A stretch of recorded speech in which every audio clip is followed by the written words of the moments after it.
Hey, what's up, y'all? What's poppin'? It's D. About to react to this video by Honest. This is when Nicki Minaj became a pop star. Shout out to my patron Star for requesting this video. Make sure y'all sign up for my Patreon if you want me to guaranteed react to your video.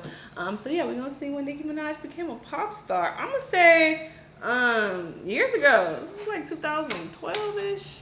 Whenever Super Bass came out, that's when I was like, oh yeah, she's, you know, going on over to the pop side of things. I still consider her a rapper, of course, but she does appeal to that genre as well. People who like pop, they tend to like some of Nicki Minaj's more, you know, upbeat pop-like songs. So yeah, but I don't think I would call her a pop star though, but let's see what this person has to say. Let's watch. Nicki Minaj is one of the most versatile rappers of all time when it comes to genres. She's done dance music, Latin music, gospel, pop rock, R&B, and so on. Gospel. The versatility with her rapping style within different genres has attributed greatly to her dominance.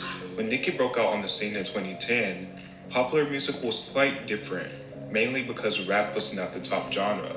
So in order to get ahead and cement her dominance, she had to incorporate pop into her music, which was smart. Rappers like Drake have done the same thing, specifically with his 2016 release Views, where his album incorporated more pop elements and dancehall, along with some of his earlier works like Thank Me Later and Take Care, having massive pop hits such as Find Your Love and Take Care. Unfortunately, their versatility has led to them being discredited as hip-hop artists in their rapping skills. And in the same token, while being shunned by the hip-hop community for doing pop records, they were being pigeonholed by the pop music industry and still being placed in urban categories, which is just a fancy word for black. Yes. A prime example of that would be when Drake won Best Rap Song in 2017 for Hotline Bling, which is a pop song at most and an R&B song at least. But it is 100% not a rap song, which Drake spoke about after his win, going on to say that I'm a black artist, I'm apparently a rapper even though Hotline Bling is not a rap song. The only category that they can manage to fit me in is in a rap category, maybe because I've rapped in the past or because I'm black. Both. So this is obviously a common struggle for black artists, specifically in rap music, who achieve crossover success. And as it pertains to Nicki, Pink Friday was a perfect balance of pop, R&B, and hip-hop, which is something she's been able to maintain her entire career, a seemingly perfect balance of pop and rap. But is there such thing as going too pop? Following Pink Friday, she became such a huge pop star that her rapping actually flew under the radar. And with the release of 2014's Pink Print, she will later re-emerge and center her focus mostly on her rapping skills in hip-hop. But with Pink Friday Roman Reloaded, she became way more than Nicki Minaj, the rapper. Nicki has expressed her dissatisfaction with this album and feelings that she missed the mark completely with this album. And as a result, she barely acknowledges it. Prior to its release, she described this album as freedom and stated she had never had this much fun making an album and set out to make a diverse body of work. And she didn't hold back at all, and that can be seen on album cuts such as Roman Holiday, a theatrical, thrilling hip-hop and pop track that lets her alter ego's personality shine through, which also featured an extremely controversial Grammy performance that featured an exorcist. And Minaj later states this performance as the reason for her getting blackballed by the Grammys. The performance was an obvious nod to the likes of Madonna, who combined religious themes with live performances, but also was a chance for Minaj to show her acting skills because she was a theater kid, and I think her playful raps can show that very vividly at times. Now with Pink Friday Roman Reloaded, Nicki did incorporate hip-hop. In fact, the entire first half of the album is hip-hop and R&B infused, and the second half of the album is undeniable pop, with some songs not even featuring Nicki rapping, just simply singing the entire song. And the pop half of this album undoubtedly outshined the hip-hop infused side. Take the lead single Starships, which is one of her biggest songs of all time. Really? And it's as pop as can be. Even down to the producers, such as Red One and Remy Yacoub, whom have worked with Lady Gaga and Britney Spears. She set out to become a pop star, with even a change in image, being much more colorful and a blonde wig that proved she was sort of a chameleon, and the visuals reflected that as well.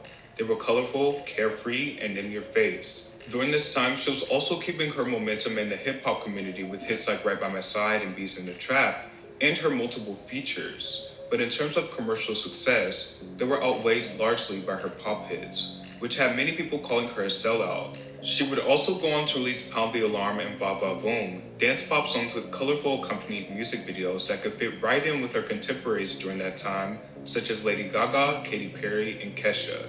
Prior to even kicking off this stage of her career, she had an international top 5 hit called Turn Me On with David Guetta, one of the world's biggest pop producers, and that seemed to be her cementing her landing in pop. Nicki would later reissue this album, better known as Pink Friday Roman Reloaded The Re-Up, with 3 more singles, The Boys, High School, and Freedom, which was a much more varied choice of singles. The Boys was pop, High School and Freedom had pop R&B elements, in contrast to the official album singles being primarily pop. It showed that Nicki was keen on dominating every avenue, and she did. Although Pink Friday Roman Reloaded is a controversial era within Minaj's long career for many reasons, from being called a sellout to unexpected brash hits such as Stupid Stupid, and the topic of conversation of this album that's been used to discredit Minaj's status as a rapper. However, I think it was rather smart. Artists like Nicki, Drake, and Lil Wayne who have dabbled in different genres and are featured on or have done pop hits are the exact reason hip-hop is the top genre today. Of course, along with streaming, which Minaj has fought for streaming rights as well. But I also feel like if it wasn't for those artists who constantly infused rap and pop and all these different elements, singing, rapping, and so on, they helped propel rap to newer heights. With this album, Nicki helped commercialize female rap in a way it has never been commercialized before. Being that she dove into pop, she was able to match and even in some cases surpass the pop star's numbers. And the same goes for an artist like Drake. Even though there is still a lot of stigma with hip-hop artists diving into other genres, it also helps lessen the stigma over time if they do. If these artists never evolved or were experimental in the genres they took on, we would have probably never heard of them. They would have stayed underground for the duration of their entire career. With that being said, I don't think what Nicki or any other rapper does when it comes to trying different genres or approaches with their music should be used as a leverage to try to discredit their skills. Right. It doesn't make them less talented or less respectable, it just makes them smart businessmen. In the end, what this album did for Minaj's career was great, but it also helped put more value on the female rapper, and showed that they could also pull numbers like a Katy, Beyonce, or Gaga. Thanks to artists like Drake, Wayne, and Nicki, we subsequently see many more rappers fully diving into pop and different genres, like they have done. Also, we need to keep into account that a lot of these rappers will incorporate other genres into their music because they like these genres, they listen to them. I feel like some people oddly assume that rappers primarily listen to rap. That's the genre they know, that's why they make it, and that's what they know. It's like a lot of them like pop, they like rock, they like blues, they like all these different type of genres, so they would naturally want to incorporate that into their sound, so it makes sense.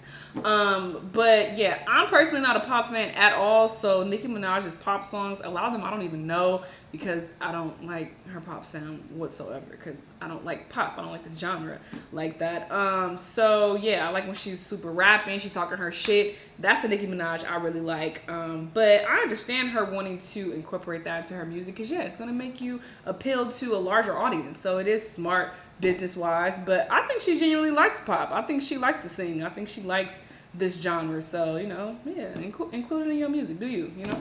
But yeah, definitely still wouldn't consider her a pop star at all, though I definitely still consider her a rapper. But you know, I can see that some people may be like, oh, she's a pop rap star. You know, I can see people saying that. But y'all let me know what y'all think, though. Let me know what other videos you want me to react to, and I'll see you in the next one. Bye!